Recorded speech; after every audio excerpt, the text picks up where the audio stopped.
Welcome back, everyone, for the USA at 250 Years course given by Professor Richard McMaster. And just wanted to note that, that parking is getting increasingly difficult or erratic. Feel free to park wherever you can find a space basically where you are not blocking others. We can't really guess, what the situation will be from week to week. ILR is provided in the bulletin guides to parking in the back of OCAMIC and how to get through the building to get to ILR, but it's just really hard to know what's going to be blocked off each day or week. So do your best, and we really appreciate that you attending, regardless of the parking situation. And we also have a lot of people who are online. So thanks, Richard, for presenting today. It's called Westward, the Wagons, talking about expansion across the continent of the U.S. and North America. Richard, why don't you go ahead? Okay, thank you, Rick, and thank you again for finding all these wonderful pictures for the PowerPoint. It'd be quite dull if we didn't have everything that you had contributed there. So, in his 2024 book, Mark Egnell argued that one of the significant, and perhaps the most significant, element in leading up to the American Revolution was the desire to expand on the continent, that the expansion of the American colonies, not just physically, but to develop all of the resources of North America. And that would be balanced, according to Egnell, by an emphasis on free trade, that Americans would be able to take their produce not just to British markets or Mediterranean markets, but could take them around the world. And so expansion on the continent is a very significant idea in American history. Can I have the next one? And so the Pennsylvania Constitution of 1776 was an exercise in pure democracy. Everybody is going to be able to vote. Everybody is able to hold office, regardless of race, creed, color, as long as you were a free man. They did not extend this, of course, to women. And they envisioned also, as for example, Jefferson did in the Northwest Ordinance, they envisioned a country, a League of United States, in which there would be a great deal of equality, that the so-called yeoman farmer with access to 160 acres of land would be the rule, that there would be a fair form of taxation and so on. And this had been the vision of the 1776 people in some other states also. And finally, they had drawn a whole list of the rights of individuals that were borrowed, often with identical wording, from the 1689 Declaration of Rights that had been accepted by William and Mary when they took the throne in England, and that went back to Magna Carta, and if we believed Jefferson all the way back to the migration of the Anglo-Saxons from their original German homes. So, next one. A very different idea was presented in 1893 by Professor Frederick Jackson Turner at the University of Wisconsin. He published a short article in the American Historical Review and gave it a kind of national hearing by presenting it as a talk at the World's Columbian Exposition in Chicago in the same year, 1893. And perhaps there are very few articles published in scholarly journals that are as influential as the Turner thesis. What Professor Turner was suggesting, and he said this quite explicitly, was that American institutions were not brought here in the Susan Constant with the Jamestown settlers, or the Mayflower with the Plymouth settlers, or any other Europeans. That they evolved here in our own, what's now our own country, as the reaction to the frontier. The frontier he defined as the line between civilization and the wilderness. It was an understanding that there were successive waves of settlement that we had as we moved west from the original coastal beginnings. We had trappers, fur traders, and then often we had miners digging for the riches of the continent. And then there generally was a cattleman's frontier that was true in 18th century British colonies from Carolina to New England, that cattle were raised and then driven to the coast where the major settlements were, major towns and cities. And then finally, this was followed by individual farmers who would clear their farms and would develop the land.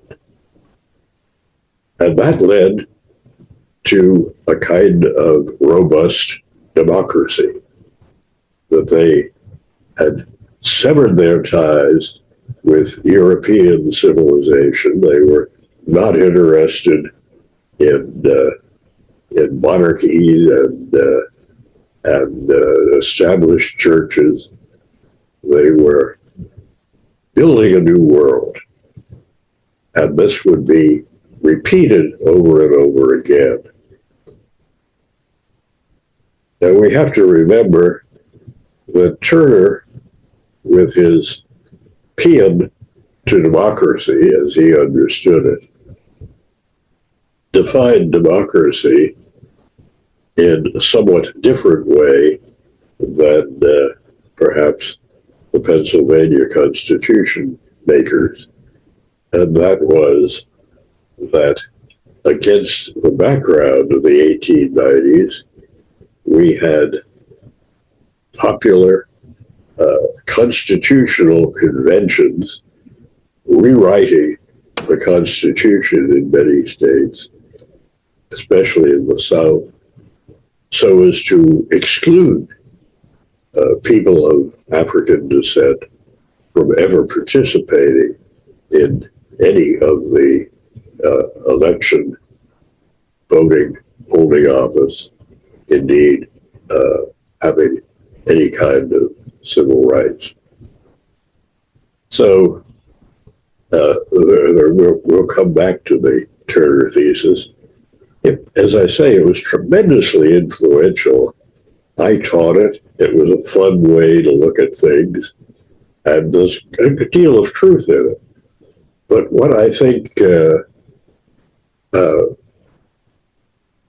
Turner failed to take into account is that last wave of settlers who developed the land had comparatively small farms on which they and their families worked, were also paralleled by the land speculator. That there was a capitalist, because the major way to invest in 18th century and early 19th century America was in land. There were speculators in land who had acquired vast acreage and who would be a medium between the incoming settler and the land. So we want to take that into consideration and see what that leads us to. Let's take the next one then. All right, the northern frontier has an expansion of people. By the end of the American Revolution, people in the older colonies were running out of land. So there had been, actually from the 17th century onward, a movement out of the original three New England colonies, Massachusetts, Connecticut, and Rhode Island, initially down the coast to places like Long Island and into New Jersey and Delaware. And because of the Indian presence, less so, some settlement in southern New Hampshire. And now, and along the Maine coast, certainly by the time of the American Revolution, New Hampshire was a functioning colony with at least in the southern half a fair population, and Maine along the coast, because the menace of the French and Indians had been removed. So in the immediate aftermath of the Revolution, people began moving up into New Hampshire, northern New Hampshire. Remember, this is all very mountainous in here, and taking up land there. They had also moved from the Connecticut Valley up into Vermont, and Vermont was perhaps, with Pennsylvania, the most democratic of all the new. It wasn't quite a state yet. It wouldn't be until 1791 officially, but it was part of New Hampshire. And this area with the Green Mountain Boys in 1777 declared that they would be the new state of Vermont. And they wrote a constitution that was very, very, very democratic. However, as you moved into Maine, which was then part of Massachusetts, while there had been a fair number of settlers here, the townships, which in the original New England colonies had simply been a division of land among a group of actual settlers, were now owned by usually Boston and merchants, many of them, so that when you came into parts of what would now be Maine, you were coming into land that was not available. It was not free land. You had to buy the land from someone who was something of a speculator. The movement also, again, largely from the New England colonies, the old New England colonies, Massachusetts and Connecticut, had begun to move across the state of New York and to take settlement in there. There's also a New England settlement. A lot of New Englanders settled in the northeast corner of Pennsylvania, in the Wyoming country, and generally across the northern tier. These were just genuine settlers. And many of them then were beginning to move on into Ohio. In 1788, no, I'm sorry, 1784,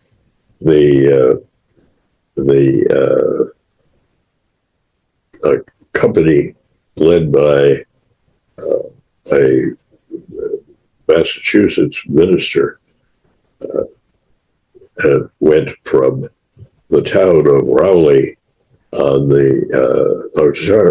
Wenham in Essex County, Massachusetts, where there is a covered wagon on the village green, or kept up there as a memorial, and they traveled all the way to found Cincinnati on the Ohio River. So there was a lot of settlement this way, and then there's a very interesting movement. While there had been an exodus organized by the British government, an exodus of loyalists who went primarily to Nova Scotia and New Brunswick.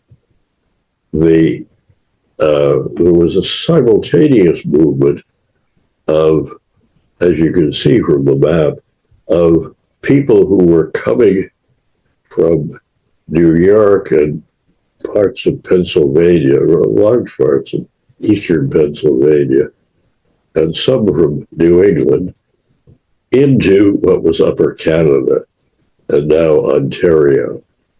So that's the Niagara Peninsula.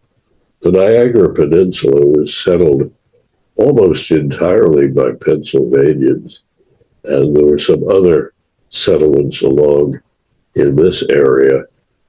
These people were not necessarily loyalists, or if they were passive loyalists. A number of them were Quakers and Mennonites who had wanted to take no part in the war, but they weren't really loyalists. But the land policy in Upper Canada under Governor Simcoe was very, very generous and very easy to get. So you could get a fair amount of land just by coming in and settling on it.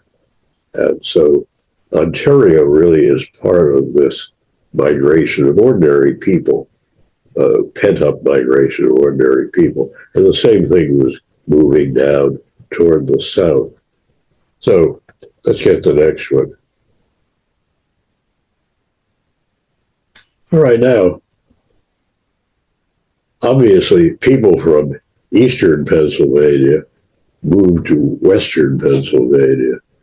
You were moving the frontier, as Turner would say, from within so many miles of the Susquehanna. You were pushing it westward all the way to what would now be Ohio. And so farmers, ordinary farmers, were moving into Western Pennsylvania. Because the frontier in Pennsylvania was largely Scotch-Irish, it continued to be largely Scotch-Irish, with a number of Germans too. Germans tended to swing south and move into Maryland, Virginia, and so on when they were moving west. Now, the problem with land in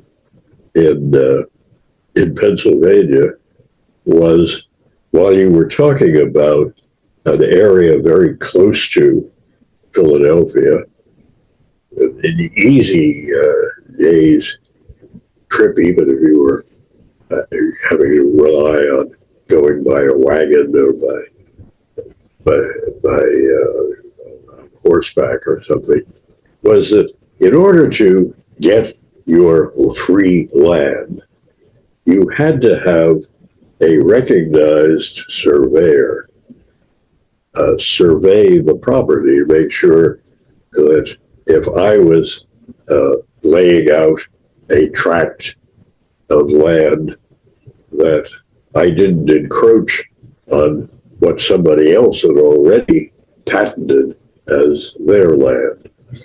And this process then required you to go to the land office in Philadelphia and present your survey, and then have it registered and pay a very minimal cost.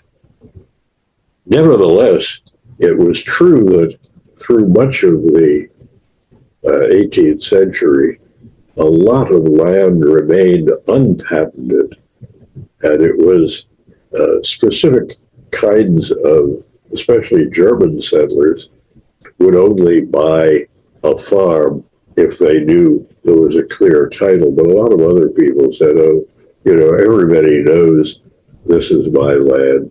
I don't want to go to the bother of having it surveyed and registered. So that existed. When you were talking now about a tract of land on the Monongahela River near Pittsburgh, the idea of an ordinary farmer having to get a surveyor who would survey his land and then take the survey all the way to Philadelphia was an incredible burden.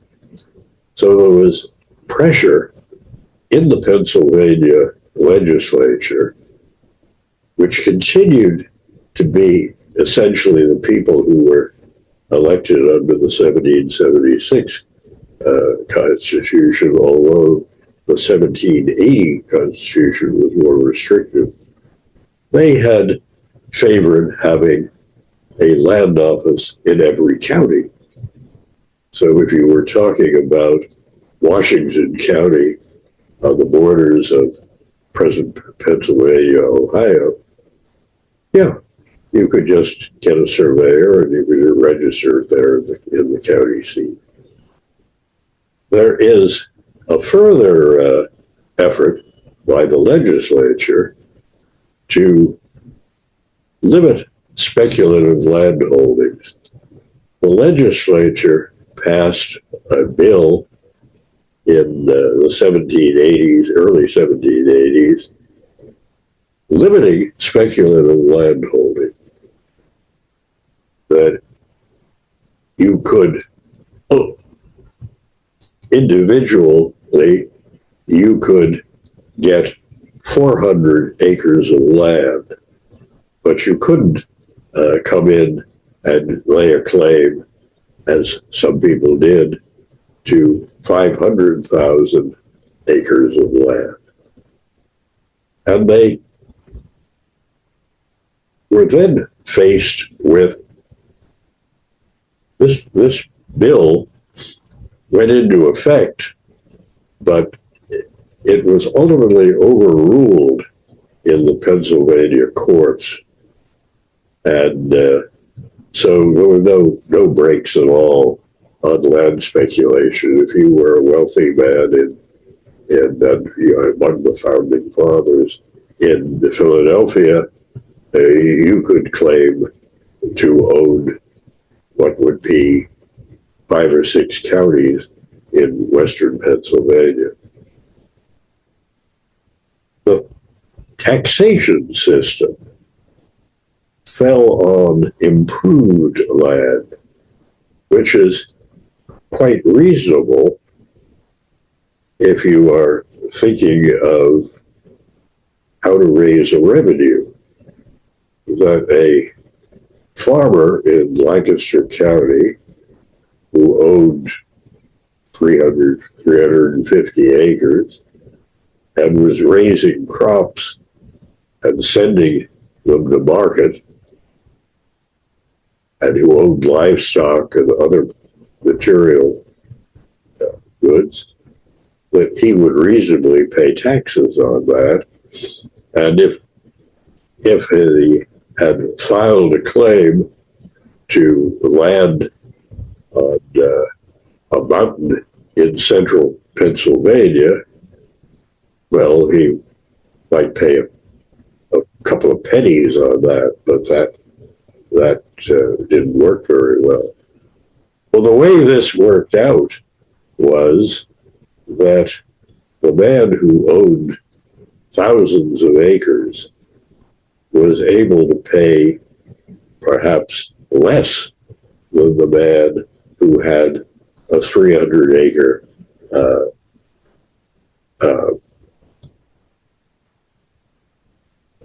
productive farm.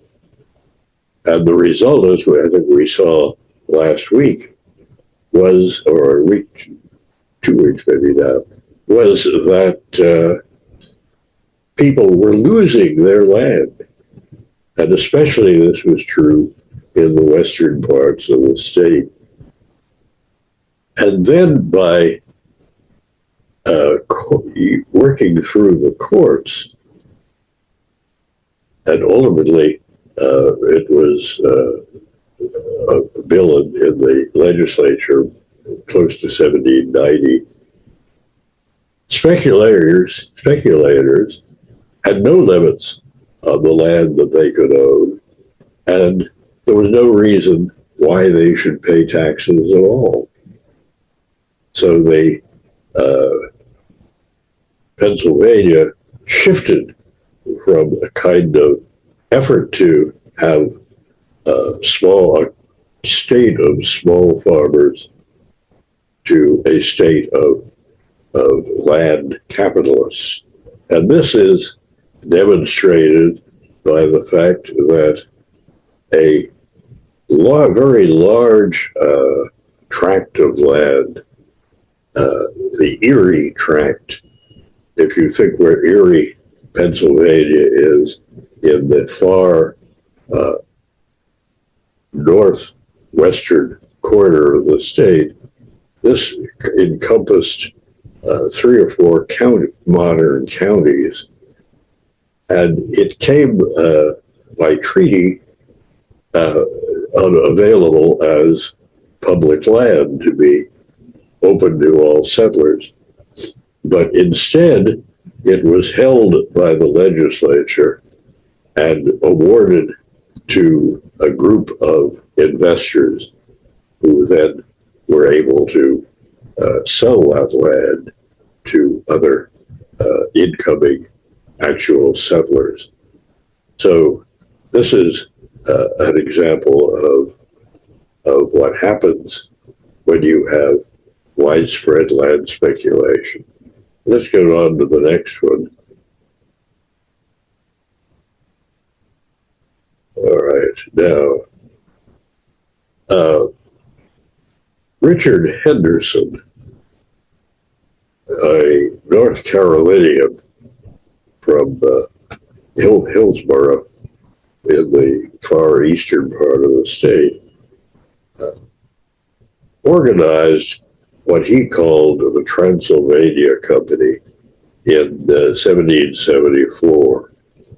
And the idea of the Transylvania Company was that they would acquire an extensive amount of land, which would then be organized, because we were still under British rule, which would then be organized as one more independent colony as Transylvania. This was paralleled, of course, by what at the same time actually I said 1774, it was 1770 he organized this.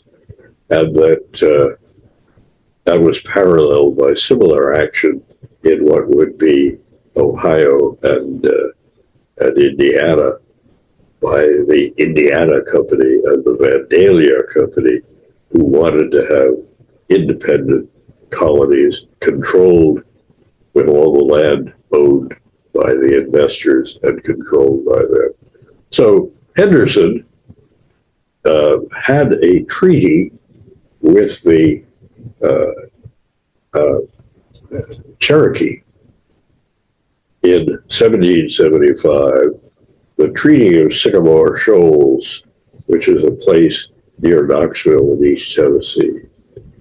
And the Cherokee awarded to the Transylvania Company 20 million acres in about 2/3 of Kentucky and a smaller amount in East Tennessee.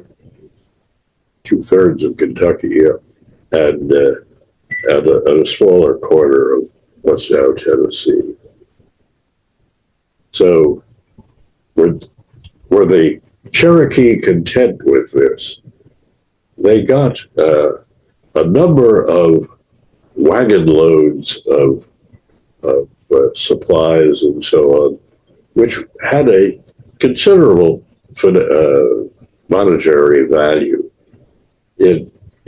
From the point of view of Richard Henderson, they were well paid, but a number of Cherokee chiefs who had been participants were unhappy with this, because it essentially, as it turned out, and as they knew from past experience, that they would be excluded from these areas where they had formerly lived and hunted. They didn't necessarily have to have, so to speak, quote, improved the lands to prove ownership. So that left some dissident Cherokee who became known as the Chickamaugas, and who would harass any settlers set out. Let's go on to the next one now.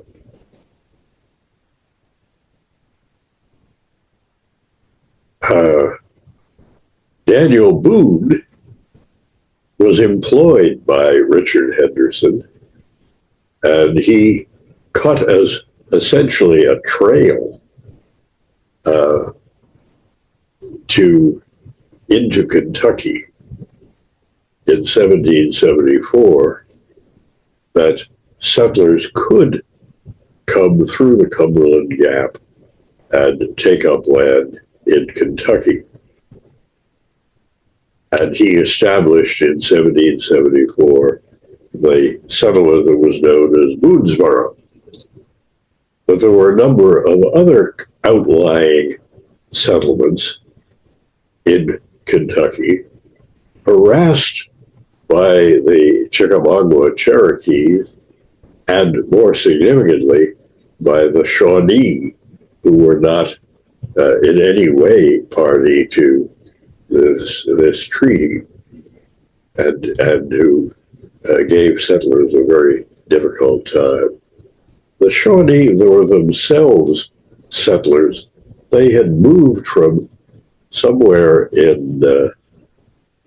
as far historically in South Carolina, all the way up into eastern Pennsylvania, and then out into Ohio, and then they had been pushed out of Ohio by Dunmore's War in 1774, and they had largely gone into what became known as the Dark and Bloody Ground in Kentucky, and also they were moved further west.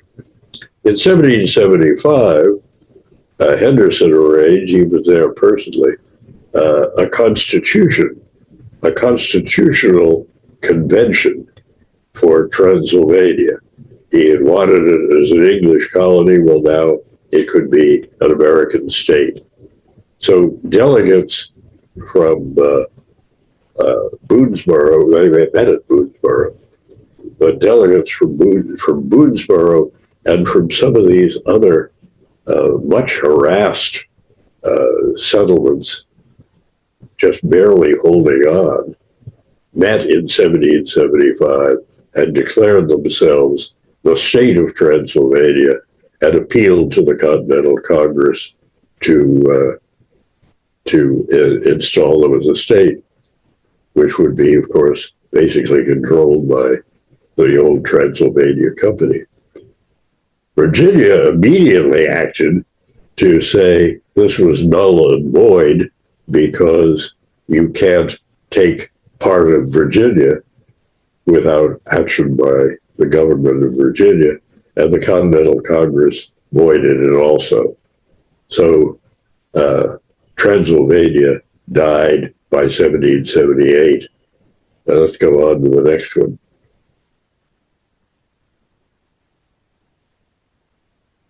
Yeah, and meanwhile, there was also a movement in Virginia, unrelated to the Transylvania people, to suggest a man named John Campbell, who was a brother of better known Colonel William Campbell from down in Washington County, which is getting down, there's where it says lead mines.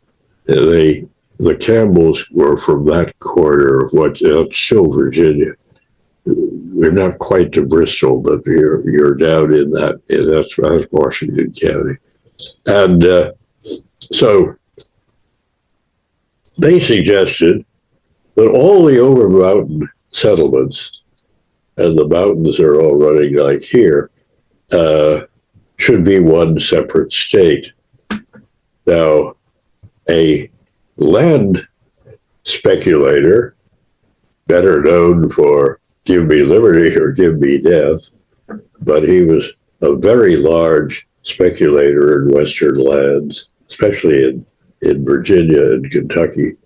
Patrick Henry was the governor of Virginia, and he overruled this in 1778. So Transylvania and this larger from Pittsburgh to into Georgia, Western state, all went down in flames in 1778. So let's go to the next one. All right. Now, Henderson did not give up. Virginia gave him a land grant of about 200,000 acres in Kentucky, which was not really close to his 20 million, but it was a payoff of sorts. But he now turned to Kentucky, to Tennessee. And so in 1779, he sent two parties down, led by, see there's Transylvania in there in Kentucky and Tennessee. All right, Boonesboro way up here. And so Henderson acquired these were real settlers, and they were led down the Cumberland River to the site of Nashville, then called French Lick. And the Robertson group were all men. And the Donaldson Party, who followed several months later, were their wives and children. And they built a fort at Nashville, and a couple of others in what would be Sumner County, across the Cumberland from modern Nashville. So there were a number of settlements in this narrow area of way out in western Tennessee. It's Middle Tennessee, actually, but from the point of view of the 1780s, it was way out on the far frontier. And these people found themselves surrounded almost from the first moment by extremely hostile American Indians who did not welcome them. And they had a lot of battles. If you go down in that area, everything is where they had a battle with the Indians and the settlers somehow, because they were almost always barricaded inside their forts and so on. Let's go on to the next one. All right. In East Tennessee, because North Carolina was by its land grant, extended all the way to the Mississippi, so that Tennessee was not part of Virginia as Kentucky was. Tennessee was part of North Carolina. And at the end of the Revolution, or the following year actually, in 1784, North Carolina ceded its claims west of the mountains to the Continental Congress. The idea was that the land in what would be Tennessee could be sold to help pay off the war debt. And then, having second thoughts, North Carolina reclaimed their lands in Tennessee. Now, Richard Henderson was from North Carolina, and quite apart from his group, there were any number of North Carolinians who had been acquiring land in Tennessee. There were also a number of quite independent, genuine settlers who had come out, and even before the Revolution, and settled in different parts of East Tennessee. And when they found themselves facing overlapping claims by North Carolina speculators, the settlers in eastern Tennessee organized, and they created the state of Franklin. And they drew on a somewhat reluctant local magnate who was also something of a land speculator, named John Sevier. He was a Virginian who had moved down to the Watauga and had been a storekeeper, and then during the Revolution was a very distinguished military officer. So these people said, we want to be a state, and they asked the Continental Congress to admit them as a state. And let's see the next one. Well, the Continental Congress declined to do anything for the so-called state of Franklin.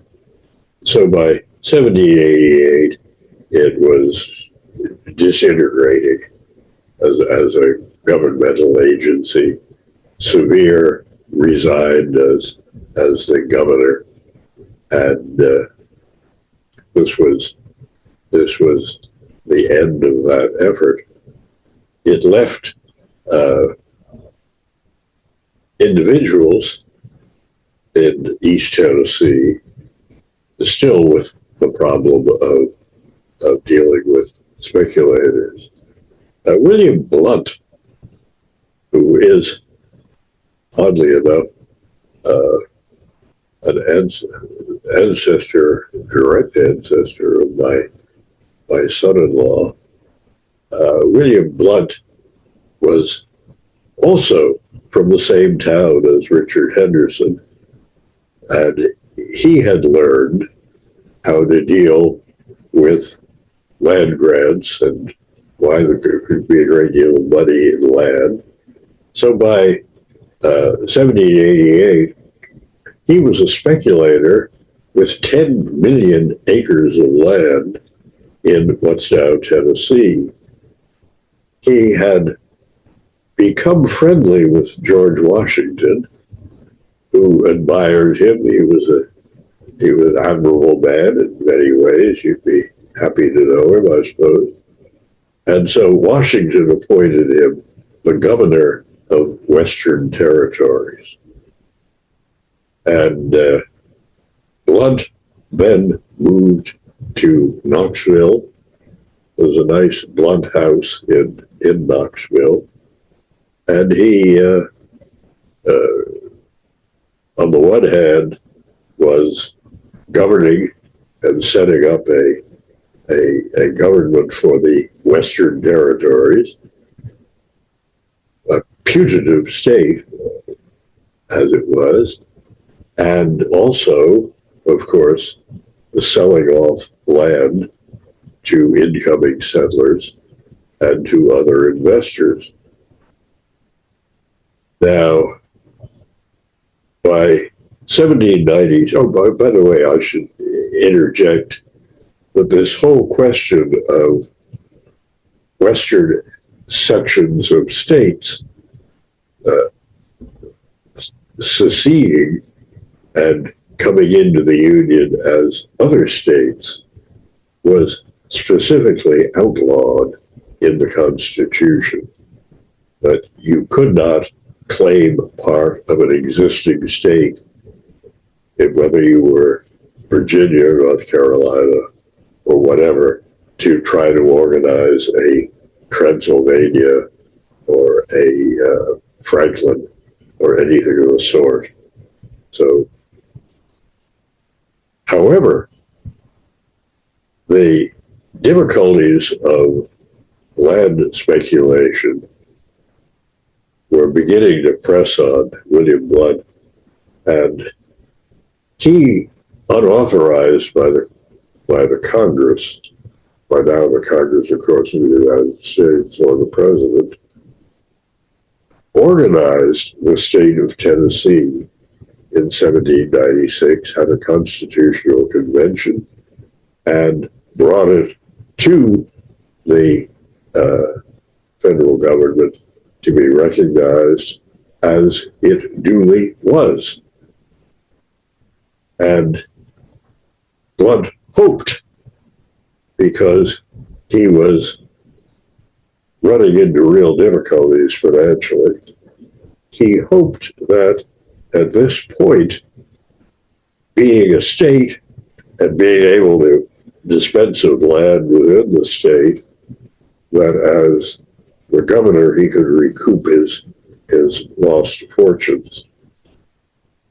But it wasn't so. Let's go to the next one.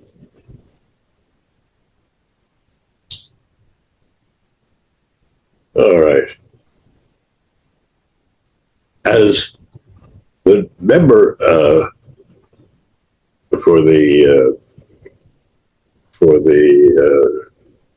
was governor of the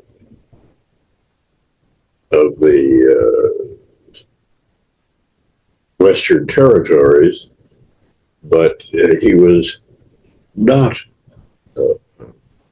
presumably going to be continued as governor of the state. So he was, however, he was popular in Tennessee. He was duly elected as their first U.S. senator and went to Washington to represent the state. However, in that same year, Blood was bankrupt and desperate.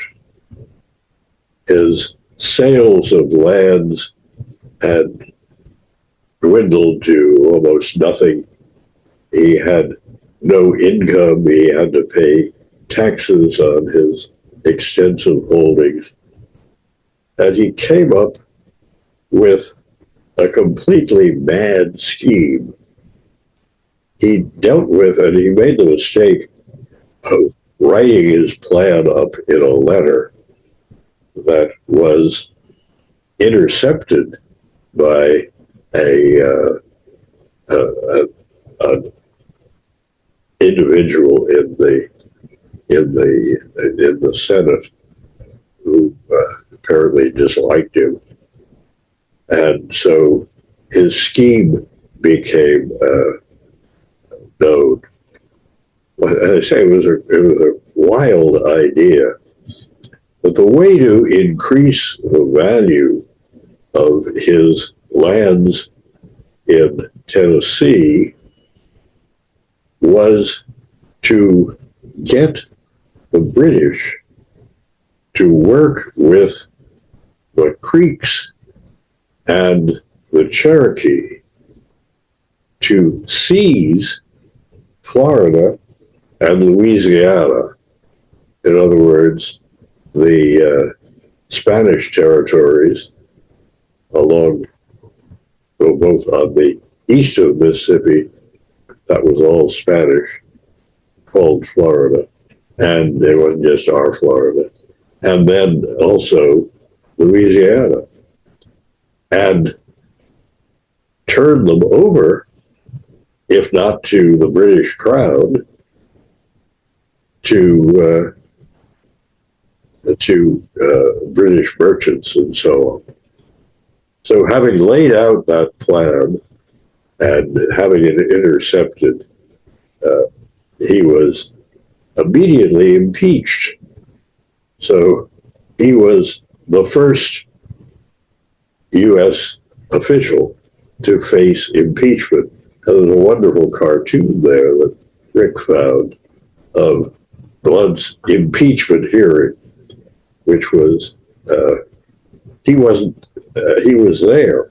He faced his accusers, and there's a great deal of, obviously, shouting and so on going on according to the cartoon.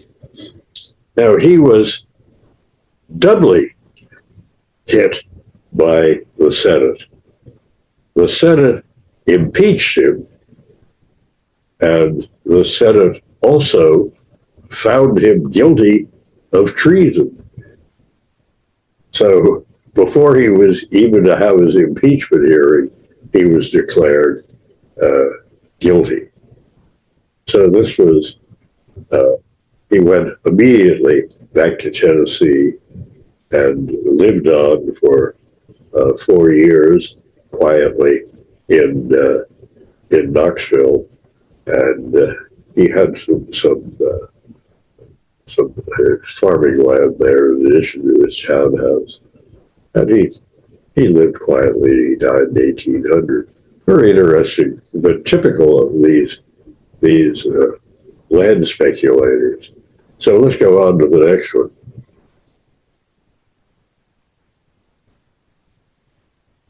All right, now let's come back and say Turner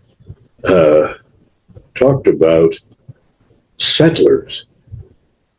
He never seemed to recognize or to be concerned about the fact that while there were genuine small farmers, almost like the Okies who went to California, people who had, a few items in a wagon and were looking for a new start, there were also people like William Blount and Richard Henderson and others who had found ways to turn the West into a commercial enterprise for themselves.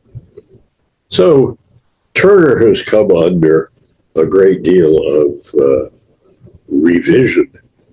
As I say, in my day, this was gospel, and I know I taught it. It was fun to teach it. But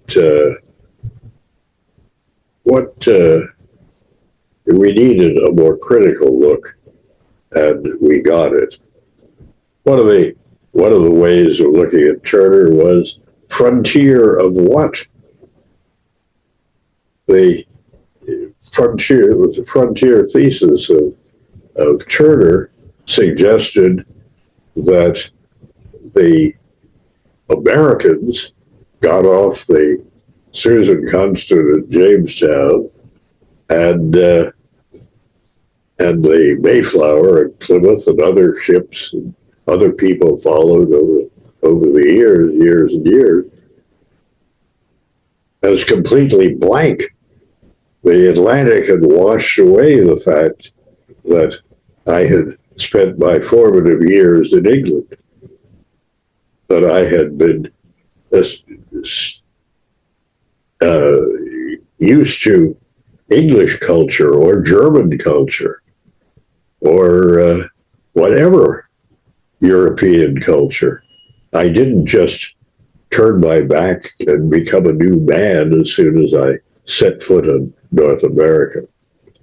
And that was a major criticism. And as I say, the fact that he had this almost romantic idea of American exceptionalism and of democracy as just springing up from the experience of people. Boonesboro would be a perfect example of people who went into the wilderness, chopped down the trees, and had some kind of loose dependence on one another, and they then became modern American Democrats, as were witnessed by the people in the University of Wisconsin in 1893.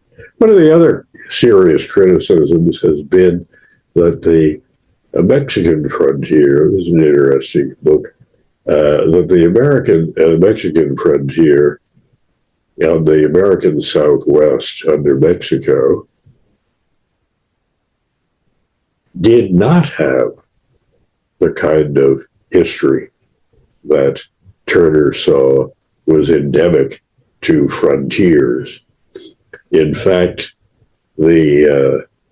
just to make it short, the movement of Mexican settlers encroaching and removing, in some cases, Indian land, Indians, did not lead to democracy. It could lead equally to despotism. That you had, as it were, the capitalists of the land capitalists of the American frontier controlling the land and much more comfortable with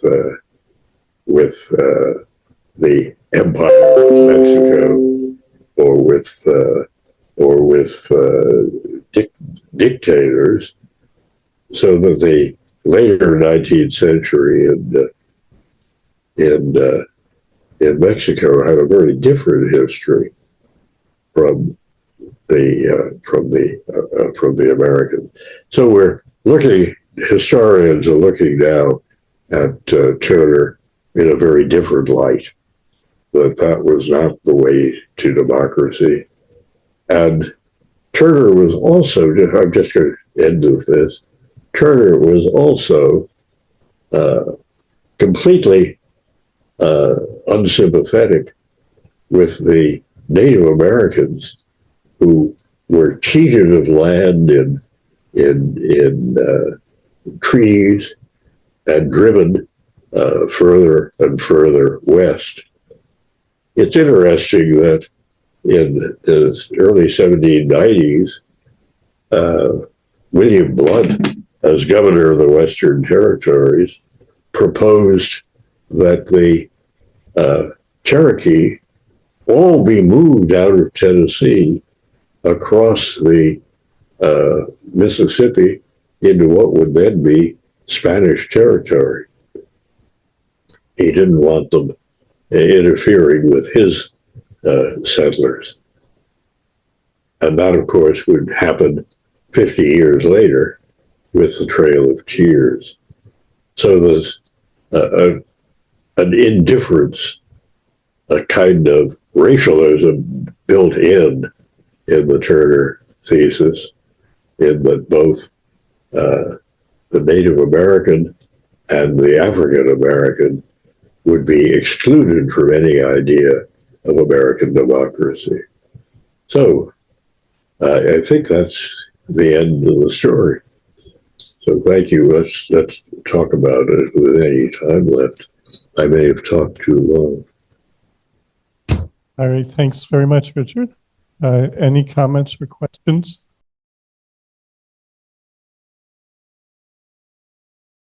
If it was against the against the Constitution, if it was against the Constitution to have territories secede and become states, then is that still in the Constitution? Was the Constitution amended to take that away? Or No. Happened? No, it's still there. It's still there. So if you wanted to take North Florida out of Florida, you really can't do it. So. But you really can. What? Because I said, obviously, you must be able to do it because that's why all these other territories became states. Oh, yeah. Well, they had all of that land was ceded to the United States in 1784. So well, let's just start with the early states there. That Kentucky was not part of Virginia after the adoption of the Constitution. Kentucky was a territory of the United States, and the United States Congress would be able to organize it as a state. And while Virginia in that period retained the title to the land that they had distributed to Virginia settlers who were not voided, but the Virginia claims stopped at well, what we now know as the state of Virginia border down there. And similarly, North Carolina had in 1784 ceded and then took it back again. But then with the adoption of the Constitution, it was federal land, and the Congress could organize, approving of Blount's action, the state of Tennessee in 1796. And similarly with the Western claims of other states. But while we have things like the Western Reserve in northern Ohio, it was not part of Connecticut. It was a separate from the Northwest Ordinance on. It was a separate federal territory, and the Congress could create a state of Ohio in 1803 and a state of Indiana, a state of Wisconsin, and so on, Michigan, and so on. So, yeah, these Western states were all brought in under the federal government. I'm a little bit confused about how the land speculators were able to lay title to so much land when, you know, you started out by saying people could get 160 acres and a surveyor and all that. And along with that was our, our legal system is built upon English common law. Was that evolving along with all of this? Because I'm sure with the land problems, there must have been a lot of disputes about who had title to land. Oh, of course there were, yeah. And it had been traditional in the British colonies, and then again in the early states, that you could acquire large tracts of land by treaty with the native people. So you had any number of treaties sometimes that were completely, just window dressing, that we acquired this land from the Lenape or some other tribe, and that was correct. But as far as getting large tracts, sometimes they were allegedly bought from the Indians. Sometimes you could just go in and if you had surveyed some huge area, you could just go to the land office and register that. Let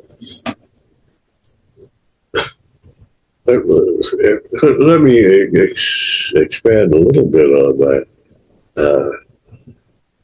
We used to live in the Shenandoah Valley of Virginia, and as settlement came in the 18th century, you had a policy of the legislature not to want to deal with individual, some nice man and his wife and children moved down from Pennsylvania. They want to clear some land to have a farm. They didn't want to deal with people like that. So the valley was divided between a large Fairfax grant, which came from the crown. So the lower Shenandoah Valley, that is the northern part, Winchester, for example, Frederick County, was within the Fairfax grant. But then as you moved south, the legislature created very large grants. For one that essentially is Shenandoah County and into West Virginia, to the Van Meters, who were the Germans, despite the Dutch name. The Van Meter and Height, they got a great big tract, which they could then sell off to settlers. And the idea was that they would actually bring settlers, and that's why the House of Burgesses has said we think it was a good idea.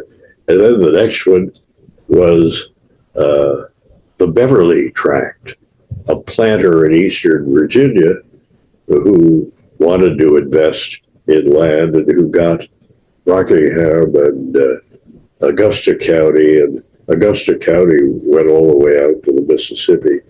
So theoretically, he had more land than he could ever deal with. And then the next one going down was the Borden Grant, and so on. So the colonial legislatures had set these things up, and the new state legislatures were not averse to continuing them. So you had that tradition that it was easier for the state to say, we're going to give you 10,000 acres or let you patent 10,000 acres. And it was only in the Northwest Territory, specifically, the Northwest Ordinance, that there was that democratic limitation that we will lay out 160-acre farms, as it were, and you could buy a couple of them. You could get 320, but you couldn't walk into the land office for Ohio and simply buy Southern Ohio. Whereas in other states, the rights of these people who mainly had come up in the colonial period were indeed upheld. So that's a long-winded answer. I hope it's helpful. Great, thanks, Richard. Any other comments or questions? Mohini, online, anything?